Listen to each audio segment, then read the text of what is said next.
Nagkaka-watery discharge po ako. Uy, delikado yun ah.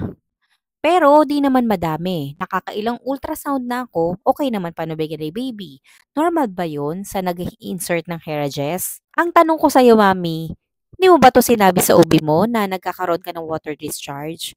Pero wait lang, yung water discharge ba na nararanasan mo, ito ba ay mapanghe or malansa? Kasi kapag ito ay mapanghe, baka ihi lang po yun. Pero kung ito ay malansa, baka panubigan na nga yun.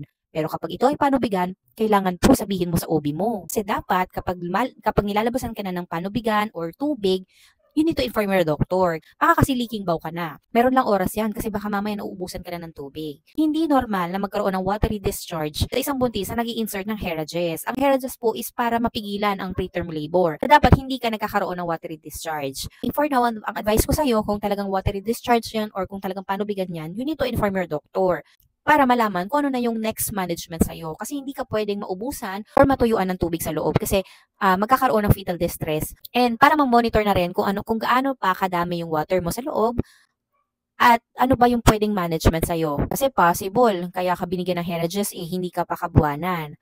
Para na malaman mo na din kung ano-ano pa yung management na i-advise sa'yo ng doktor to prevent preterm labor, to save your pregnancy, and para hindi ka pa manganak.